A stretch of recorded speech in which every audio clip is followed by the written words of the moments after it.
Minister Pogačnik pravi, da odstopil ne bo zaradi včerajšnjega tragičnega dogodka, pravi, da bi bilo to negiranje pravne države in da to dejansko vrednoto spoštuje in da zaradi tega ne bo odstopil položaja.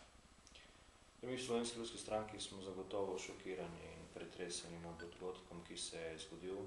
Tudi zaradi tega, ker smo poleti, lansko leto, zelo intenzivno in aktivno poskušali odigrati pomembno vlogo in preprečiti, da bi se ti bullmastifi vrnili svojemu lastniku, predvsem zaradi tega, ker je na to opozarjala stroka.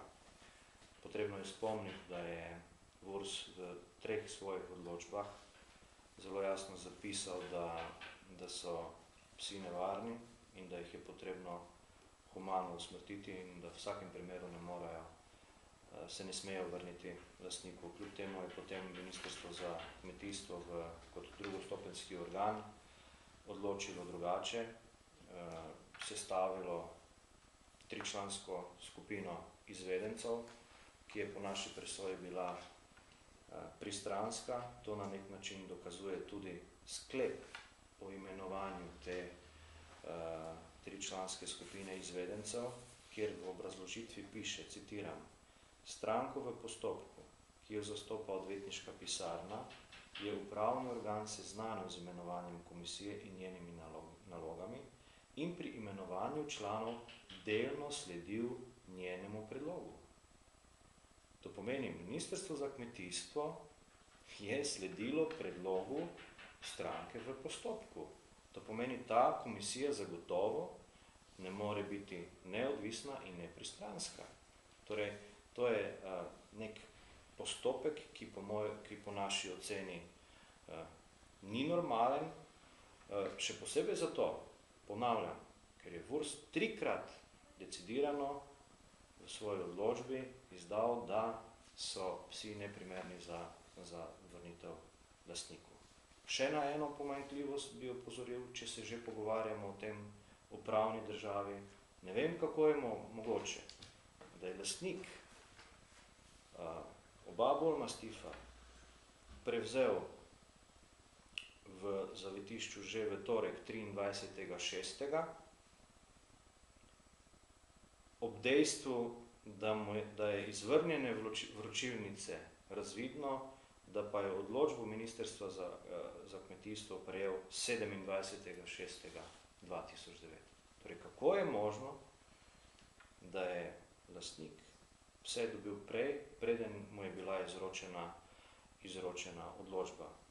Jasno je in iz tega dopisa je tudi razvidno, da so se te odločbe, ker je bilo očitno to tako pomembno in tako nujno, pošiljali preko faksa in ne vem kaj vse. Skratka, če že nekje drugje, tukaj je pravna država odpovedala, po moji oceni je pravna država odpovedala tudi pri imenovanju neodvisne 3-članske skupine, ki je presojala o tem, ali so psi primerni za vrnitev ali ne. Še eno zadevo bi opozoril, ker smo v Slovenski ljudski stranki deležni očitkov in kritik, da smo vse skozi vodili Ministrstvo za kmetijstvo. Naj povem, da je zadnji minister, član Slovenske ljudske stranke, bil magister Franc But, ki je ministroval, kot veste, do 20. aprila 2004. To pomeni, skoraj 6 let Slovenska ljudska stranka nima več ministra za kmetijstvo, da je za njim prišel dr. Milan Pogačnik, ki je ministroval do 3.12.2004, za njim gospa Marija Lukačič, ki je ministrovala do 6. marca 2007, in gospod Iztok Jarc, ki je ministroval do 21.11.2008 in sedaj seveda ponovno dr. Milan Pogačnik. Prejšnja dva sta bila iz kvote Slovenske demokratske stranke in pri tem Slovenska ljudska stranka ni imela nič. Torej, aprila bo 6 let, odkar Slovenska ljudska stranka več ne vodi Ministrstvo za kmetijstvo. In nekorektno, nepošteno in nefer je, da se bo sedaj kot krivec za zgodbo, na katero smo zelo jasno opozarjali, obsodilo Slovensko ljudsko stranko. Skratka, ta pa je res malo čez ves. V redu, mogoče še to, ko opozarjate, da bi minister mogel oditi, da je zdaj čas in da dejansko je to en razlog, ki bi ga lahko odnesel.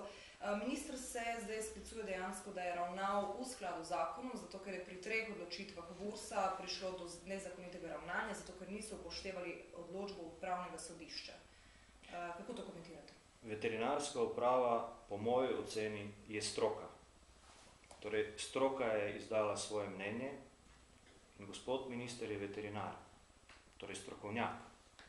In človek bi pričakoval, da bo strokovnjak iz tega področja, z področja veterine, upošteval stroko z tega področja. Še nekaj bi želel dodati. Standardi, ki so bili upoštevani v mandatu prejšnje vlade.